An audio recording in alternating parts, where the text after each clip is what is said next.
Welcome back to my YouTube channel.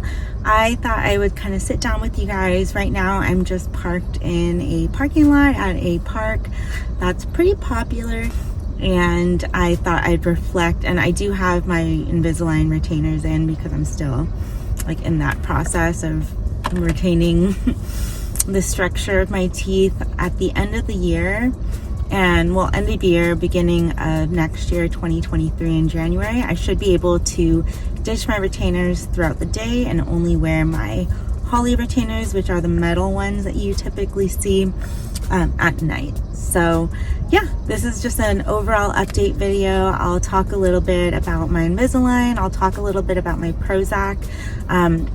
If I keep spitting, I'm sorry.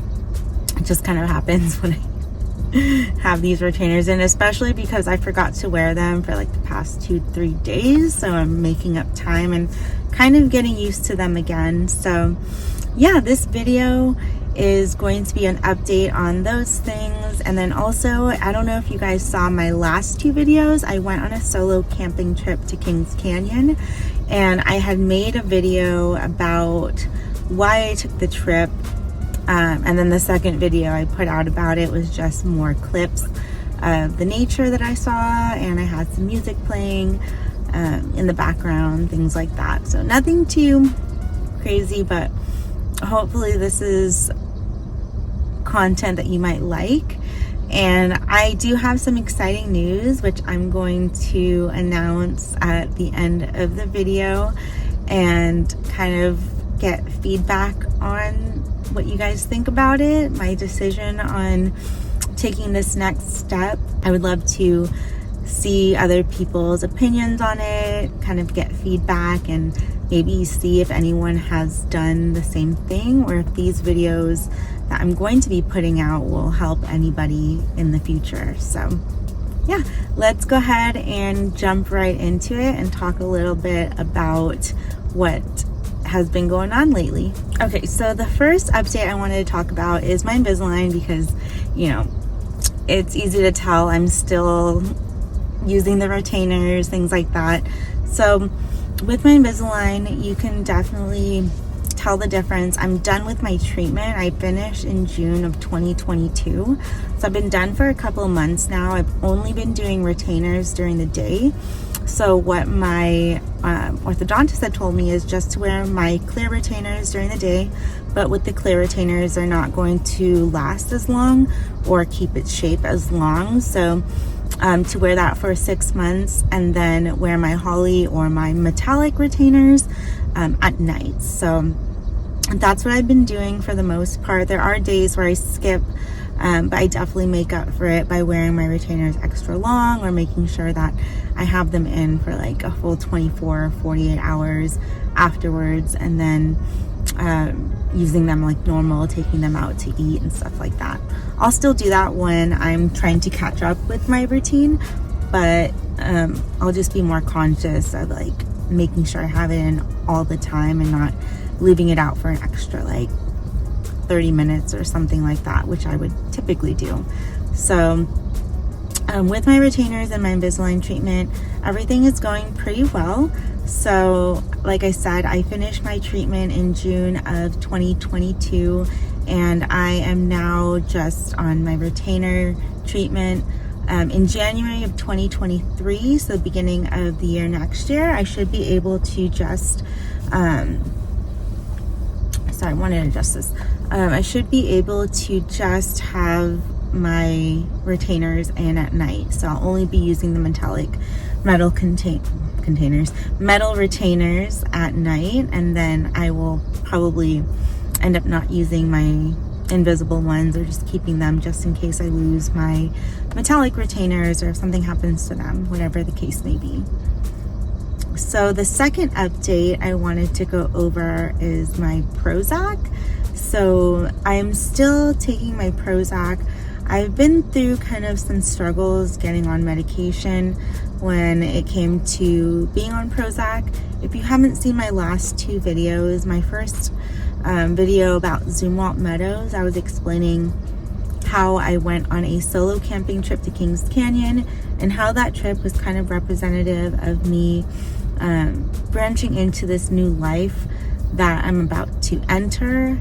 If you guys don't know, I did get laid off on August 1st, and that was also the same day that I completed my master's degree in organizational management. So it was kind of a bittersweet moment because I was feeling a lot of emotion. I worked at that company for 7 years, so I was used to being always feeling secure with money and things like that. So after that, I ended up applying for unemployment, meaning that my health insurance wasn't the same anymore when I got laid off.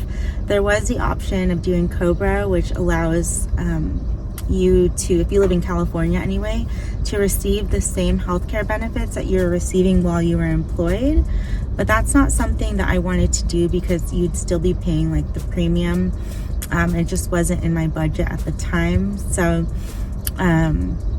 what I ended up doing was going on Medi-Cal and requesting unemployment benefits.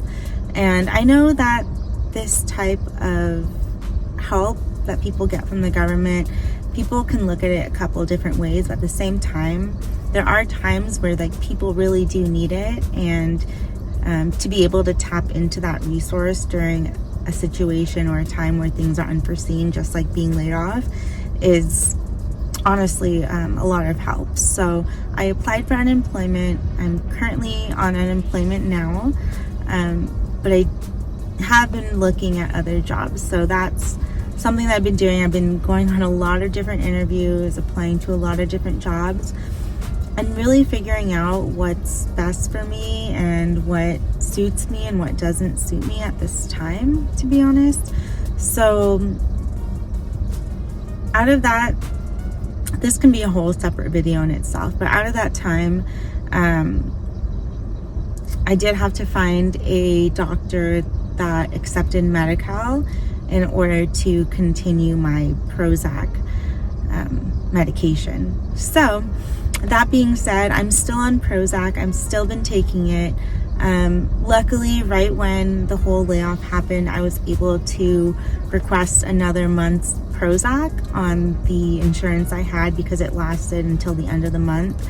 And so since I got laid off on August 1st, I was able to request any medication or care until the end of the month. And I know some people aren't as lucky as me, who don't have the opportunity or who don't see things like this happening, period, or this being an option for them. So I do understand that.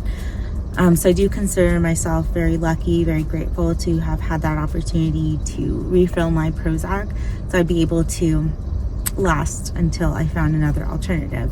So that alternative, which I haven't actually began the process of because I'm still on my Prozac that has been prescribed to me by my previous doctor, but since I'm on Medi-Cal now, I'm going to have to find a doctor or a psychiatrist that takes Medi-Cal as a form of insurance and have to get re-diagnosed and go through that process. So that is something that I'm not quite looking forward to,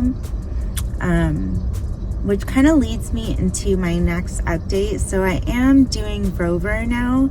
I am now a pet sitter / house sitter on the Rover app. So people in my area are able to book me to watch their pets during the holidays, especially, or when they're traveling out of town.